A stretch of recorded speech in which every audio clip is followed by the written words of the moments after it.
So thanks to all of you for coming. I too see a lot of great friends and distinguished mentors. So I'm not going to recognize everybody, but I have to recognize the U.S. Chargé d'Affaires, Joe Young, who is here with us today. So thank you, Joe.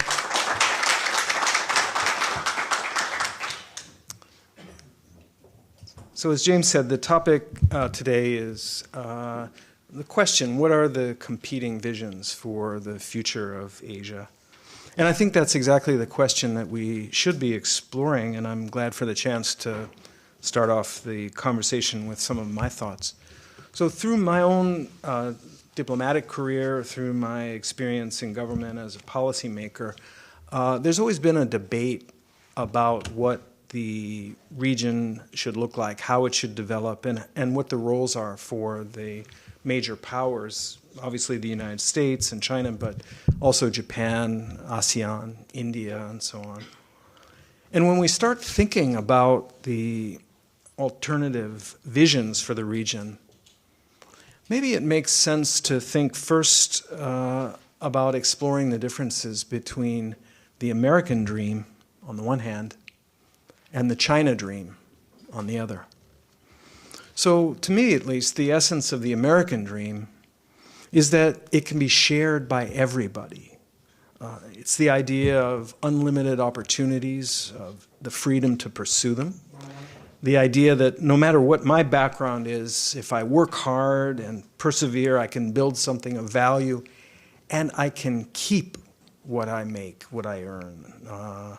That I can protect myself in court if necessary, and that the law will apply equally to all of us, and that my children will have an education and they'll have advantages that will help them to get ahead in life.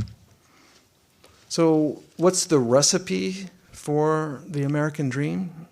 Well, the key ingredients include strong democratic and civic institutions, the courts, schools, churches, NGOs, the protection of human rights, civil rights, legal rights, property rights, the safeguards to defend our open societies and our personal liberties, the freedom of speech, freedom of religion, freedom of assembly, freedom to protest, and so on. The thing, though, is there's no copyright on the American dream. Anybody can replicate it. It's been replicated again and again around the world, including in Japan in a variety of ways. Because in essence, it's not really an American dream, it's a human dream. It's a universal dream, reflecting the desire of all people for equal opportunity, for freedom, for justice, in that fantastic phrase of Thomas Jefferson's, the pursuit of happiness. All right, so what about the China dream? The great rejuvenation of the Chinese nation, as Xi Jinping is so fond of saying, what are its elements? For China to be a moderately well-off society by 2021. For China to be a major power or superpower by 2049, the twin centennial goals. To eradicate poverty in China, to complete the goal of urbanization. To restore China's place as a world leader in science, in technology, in economics, and military strength. To foster the resurgence of Chinese civilization, Chinese culture. As a practical matter, to absorb Taiwan into the People's Republic of China. And to break what the Chinese Communist Party calls the Western geopolitical monopoly and promote a form of Asia for the Asians.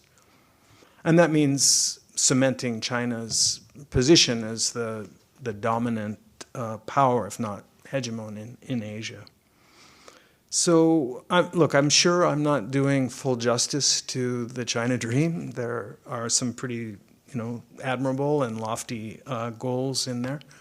But there's a very single common thread, and that's China. It is a very Sino-centric approach to the region and the world.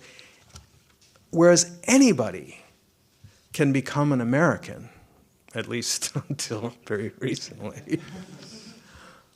You can't become Chinese.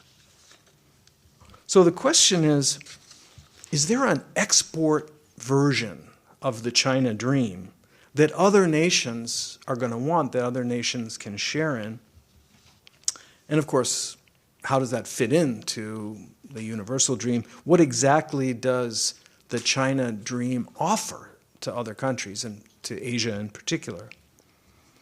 So I think that brings us right to the beginning of the Belt and Road Initiative, because BRI is actually the vehicle by which the China dream seems to connect with its neighbors and now well beyond China's own neighborhood.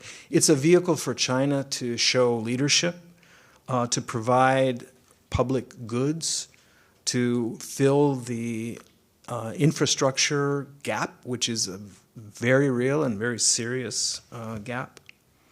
So you have on your table a copy of the Asia Society Policy Institute's recent report on navigating the Belt and Road Initiative, both in English and in Japanese, thanks to the Tokyo Center for doing the translation.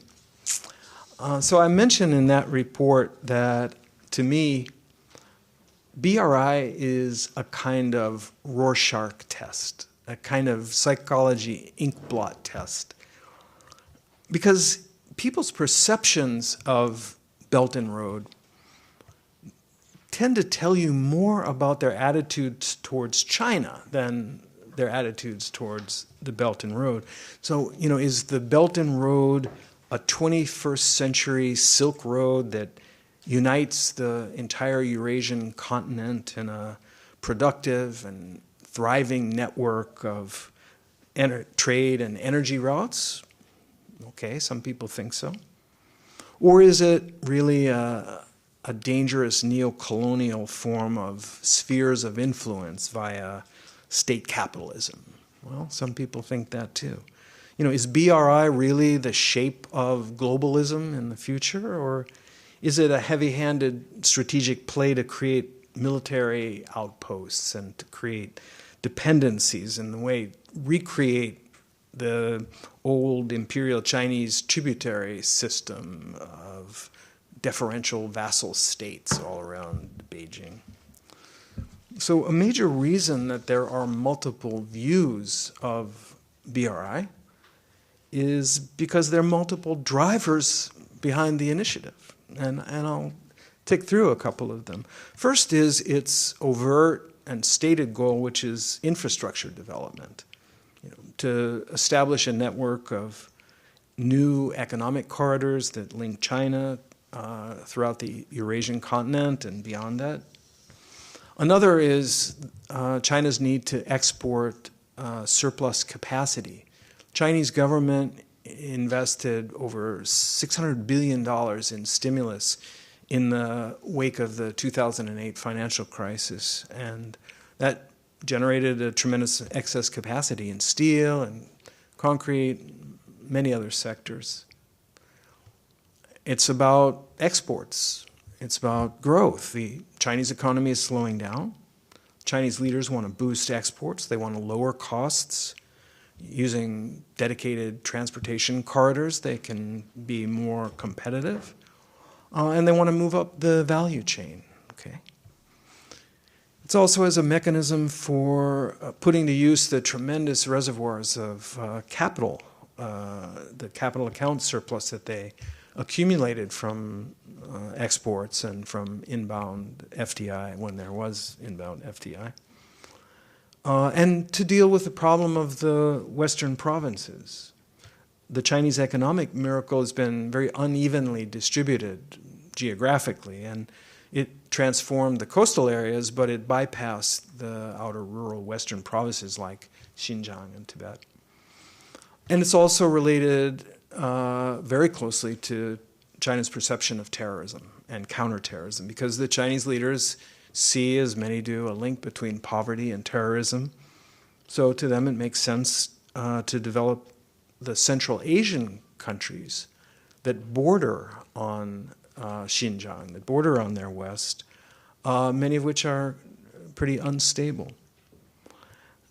Energy security is another one, the famous Malacca dilemma. 80% of China's oil is imported via sea lanes, and hence very vulnerable. So it makes sense to use BRI as a vehicle for both for diversifying energy sources and diversifying energy routes. Internationalizing the yuan, that's another one. China's been interested in growing it as a global reserve currency. There are other benefits to China also, just if the RMB is more widely accepted abroad. There's another important one, which is big data. We've entered the digital age, the age of machine learning, of artificial intelligence, and as people are now fond of saying, data is the new oil. So if data is the new oil, then the digital Silk Road is a mechanism to tap the huge new reservoirs of data beyond China's borders, and to do so while at the same time providing telecom sales opportunities, promoting Huawei.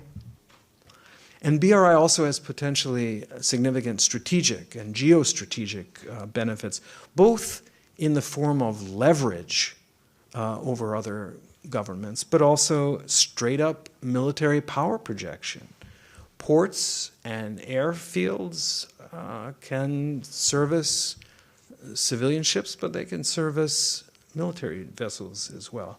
They can function as dual-use facilities, and they probably will over time.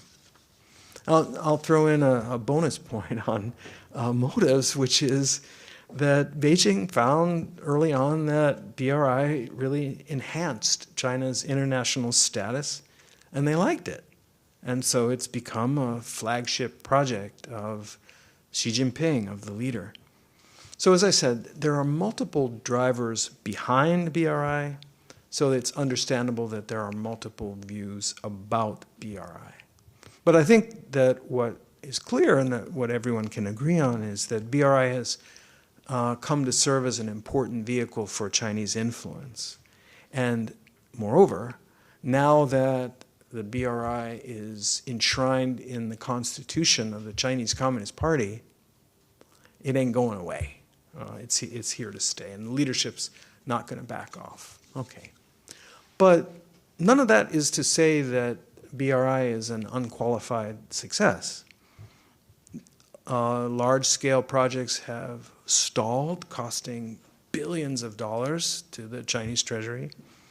Some inflated construction contracts have had to be radically scaled back, as we saw in Malaysia and Myanmar and elsewhere. Others have encountered very significant local backlash against China for reasons that I spelled out in the report that you all have. And some projects have set in motion environmental time bombs, the real costs and effect of which are probably not going to be felt for years, but at some point are going to have to be reckoned with. So it's no small irony that while China at home is struggling to curb corruption, to stop environmental degradation, to reduce the huge debt burden from financially questionable or unsustainable infrastructure projects within China, it's been exporting those same practices and problems to other countries through BRI. And this is all taking place at a time when Xi Jinping has abandoned Deng Xiaoping's low-key international posture in favor of an active, even an assertive, and some people would say a kind of swaggering role on the international stage. You see that in Xi Jinping's speeches at Davos, at the APEC leaders meeting, where he cast himself and China as the champion of free trade and multilateralism. And not only is China taking a higher profile in regional and in international institutions that include the U.S., China is also creating new institutions that don't include the United States. And on top of all this, the impact of Xi Jinping's departure from hide and bide is magnified by what's happening in the United States, namely Donald Trump's abandonment of multilateralism and many of the other more traditional aspects of U.S. leadership. So back to BRI, the key point, I think, but it goes well beyond BRI, is that, like they say in the detective stories, China has the means, the motive, and the opportunity to exercise leverage, to expand its influence in the Asia-Pacific and well beyond that. Does that mean that the China dream, the Chinese vision for the region is destined to prevail? No, I mean, certainly not necessarily, because there are some important countervailing forces at work. My experience as a diplomat is that pretty close to all countries in the region are uncomfortable with the prospect of being dominated by China. They definitely don't want to have to choose between China and the United States, but they do want to have choices. They want to have options. And in some areas, they do. When it comes to investment and to development assistance in Asia, the United States, Japan, other Western democracies are huge players. Japan's recent partnership of quality infrastructure comes with, $200 billion in funding. And overall U.S. investment in the Asia-Pacific region, not limited to infrastructure, of course, is somewhere in the neighborhood of $900 billion. And the progress that was made in promoting American engagement in the region over the 8 years of the Obama rebalance has been bolstered since then by legislation like the BUILD Act, it's called, or the Asia Reassurance Initiative Act, which are attempts by the U.S. Congress to position the U.S. better to be able to compete with BRI, compete overall with China. But infrastructure investment, development, those are only one component of any strategy. So it's worth spending a minute taking a look at the current U.S. approach and the current administration's approach to the region.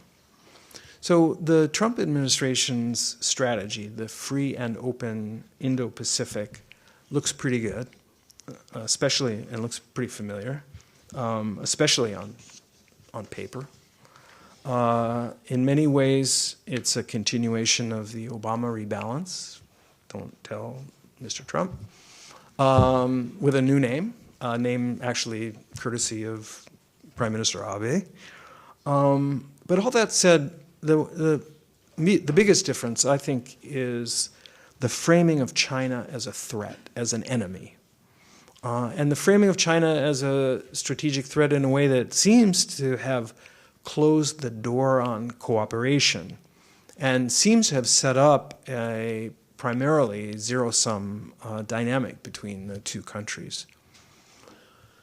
But despite the legislation that I mentioned, despite good intentions and good people, the fact is very few new resources have actually been provided or deployed in the free and open Indo-Pacific strategy.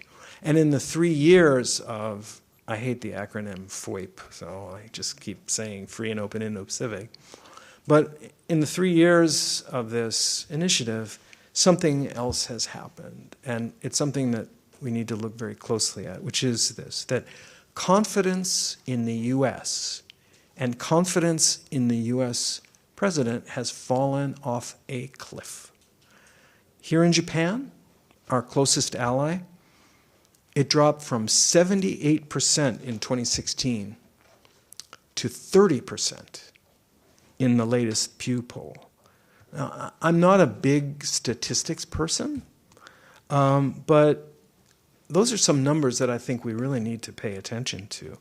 71% of Japanese and 68% of Australians in the Pew polls say that the U.S. government today does not take our interests into account. That cannot be good. The problem, at least in part, stems from the zero-sum nature of the America First doctrine. And then there's withdrawing from important international agreements, denigrating allies as free riders, turning a blind eye to threats that aim at our allies, like North Korean missiles, as long as they don't aim at us, disengaging from multilateral forums and skipping meetings like APEC and the East Asia Summit. The Muslim ban, remember, there are over 1 billion Muslims resident in the Indo-Pacific. And the unfilled diplomatic positions, the constant turnover, the infighting in the national security team. I mean, let's just say none of that's helping. But at the same time, while a less engaged and arguably a less dependable America seems to be less competitive with China and seems to be less influential in Asia, the fact is we are not seeing countries rushing into China's arms.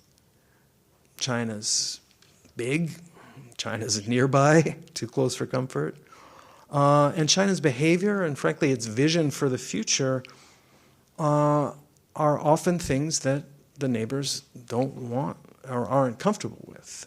It means that they are wary of China. And as I said, they want to have choices.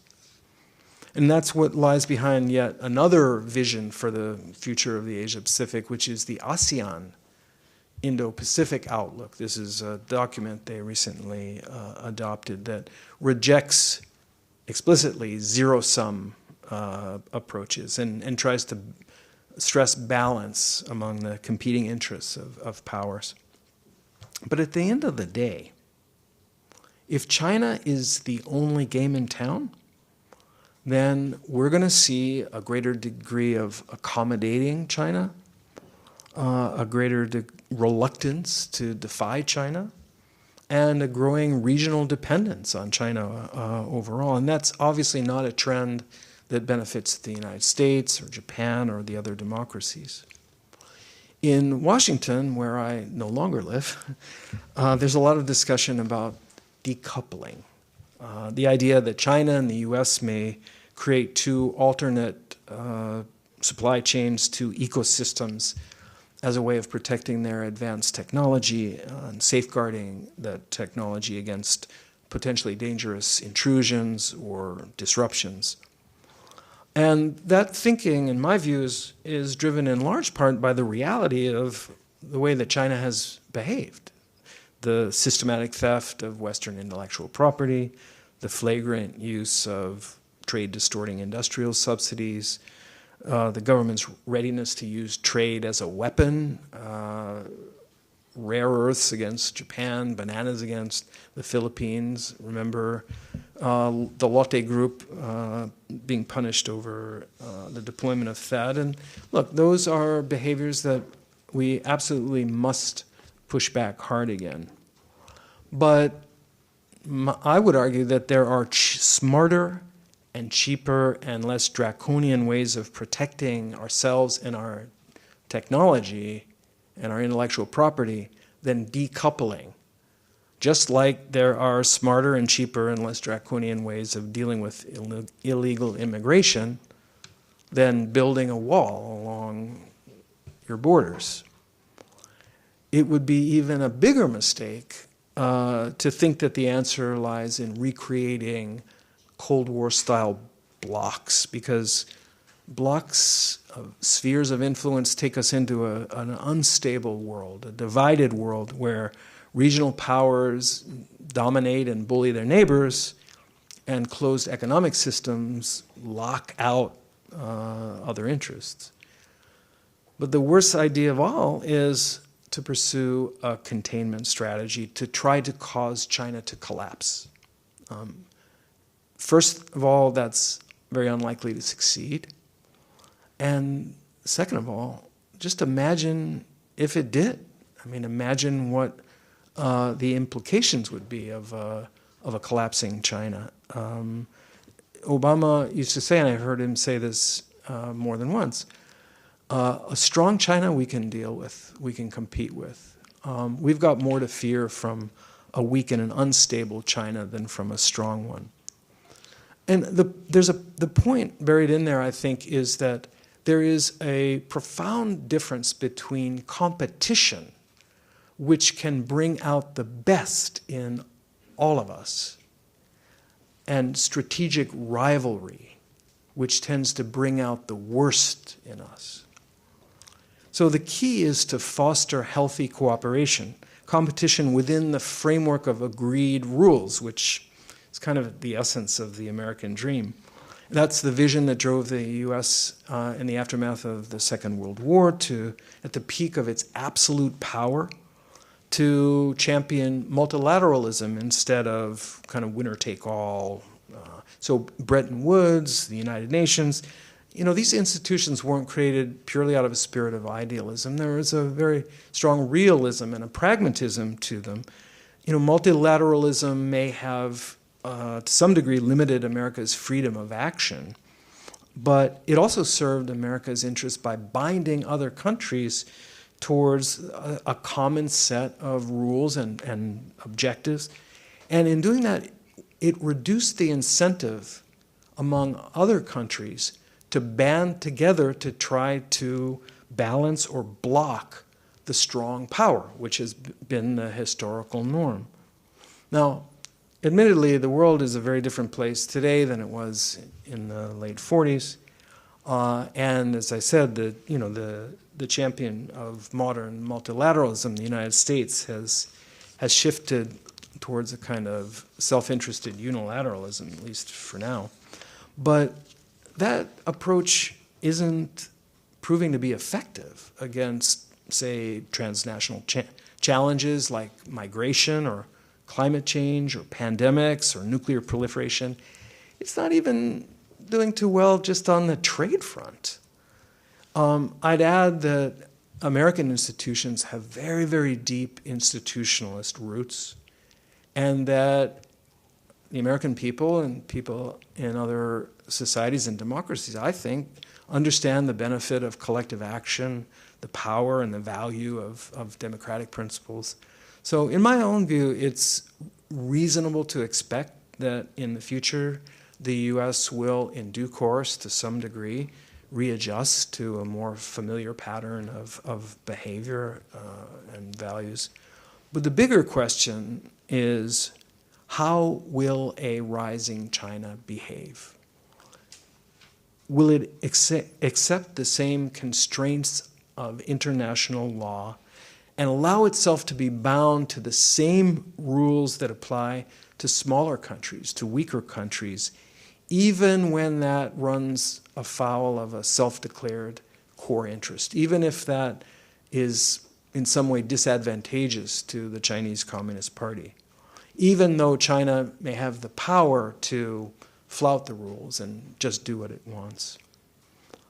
Put it another way, will it be possible to reconcile the legitimate aspects of the China dream, the things that the Chinese people want, like economic development and security and dignity? Can those be reconciled with our strong and shared determination to protect the rights and the freedoms and the rule of law and other democratic principles? Obviously, there are no easy answers, but I do think that common sense can be our guide here, both in terms of vision and in terms of tactics. Democratic societies like the United States and Japan have to stick together, have to work together, have to lead by example.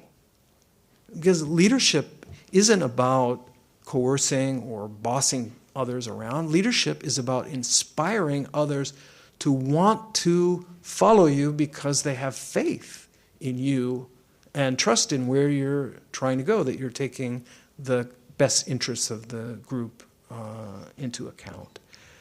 We need to refocus on the specific behaviors and policies and practices that we object to, not just declare China is the enemy, the Chinese people are the enemy.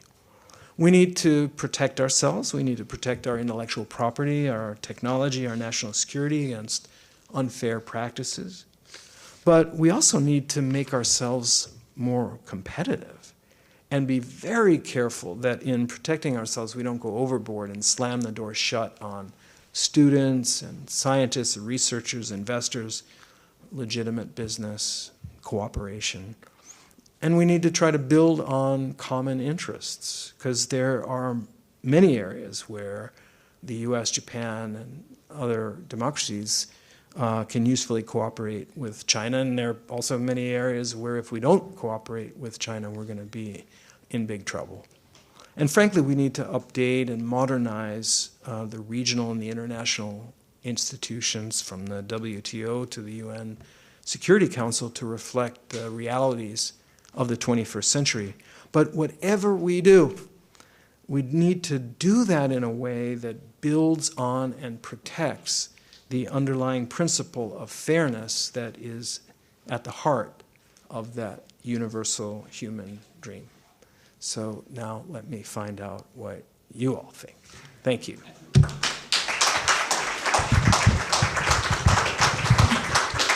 Thank you, Danny. I'd like to open it up for maybe two or three questions. If you could just raise your hands, mention who you are, and then we'll go from there. So, Kato-san, maybe we'll just take the questions 1, 2 there, and then we'll pick another one. Yes, Kato-san. Kato-san, dozo. Kato-san, dozo.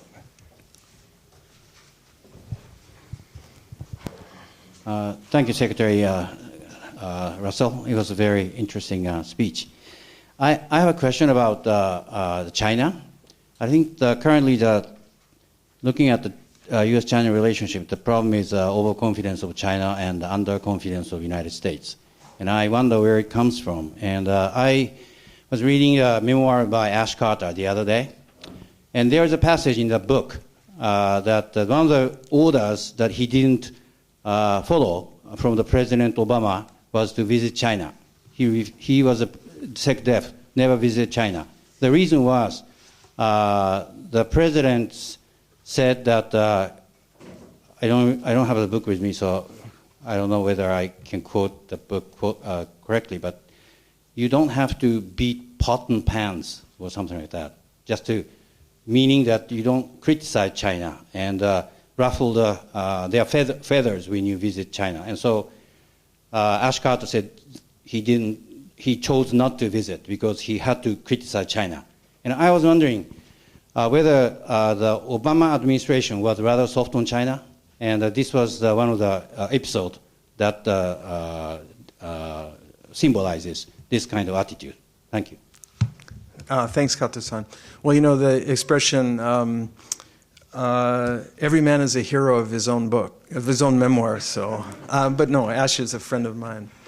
I'd say that well into the second term of the Obama era, there were increasingly divided views within the administration about whether our strategy was adequate to deal with China in as much as we were faced with such a mixed picture of, progress on some areas, some progress, although frustratingly slow, on North Korea, very important progress on climate, some headway, some real progress on cyber issues, et cetera, and on things like global public health, the Ebola crisis, peacekeeping, and so on.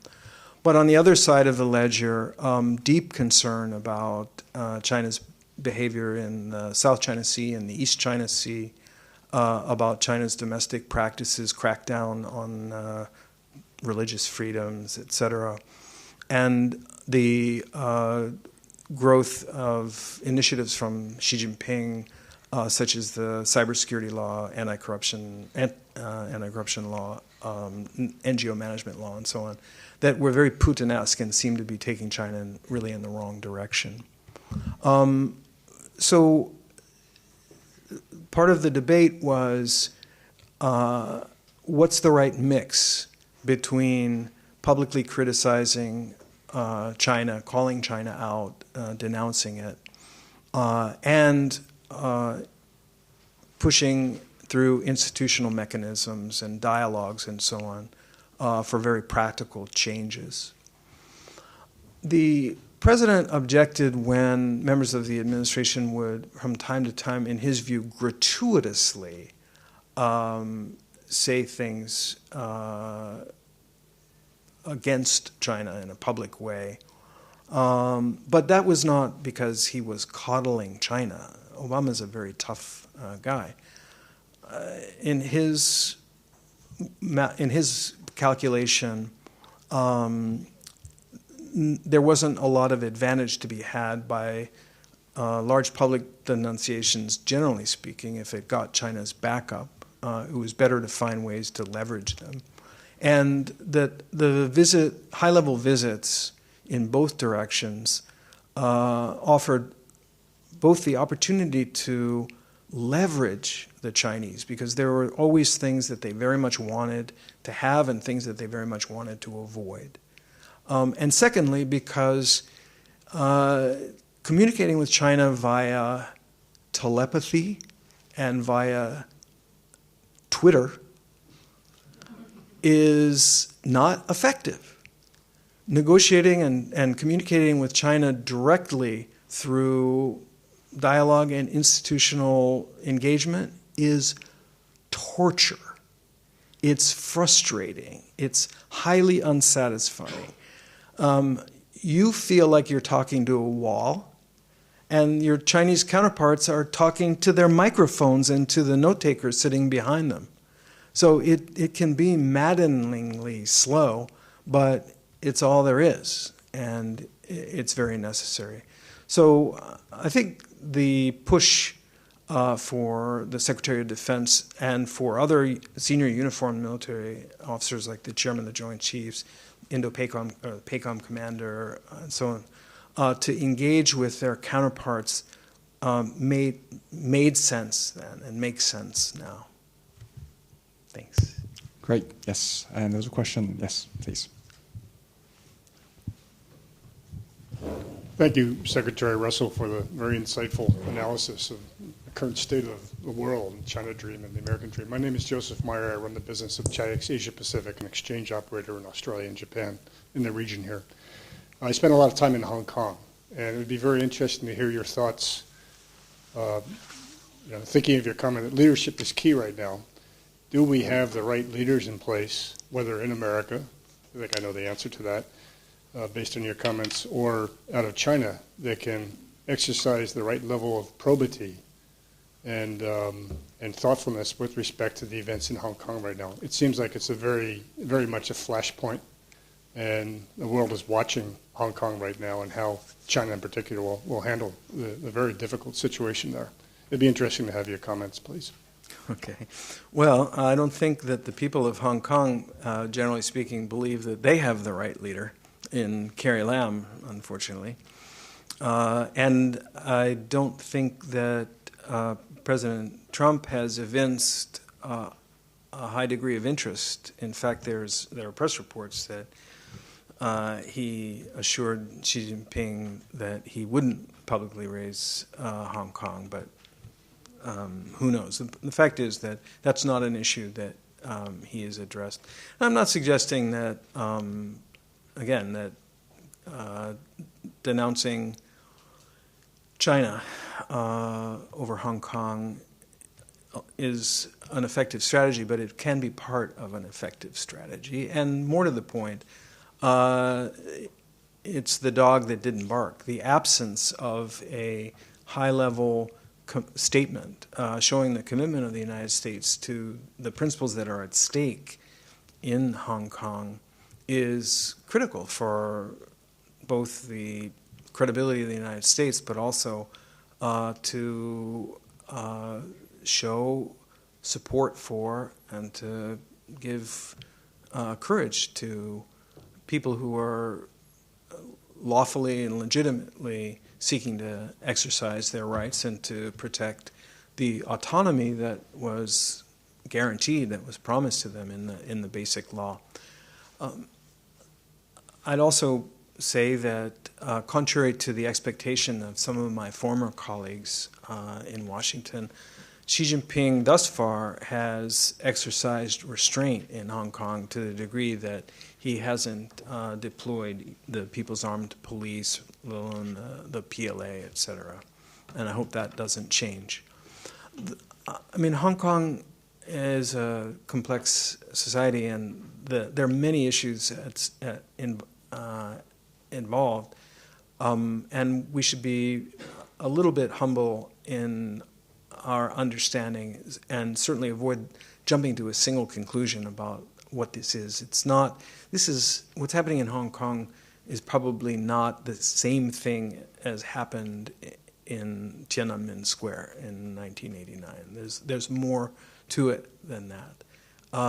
It is in some part about challenges to Hong Kong's identity.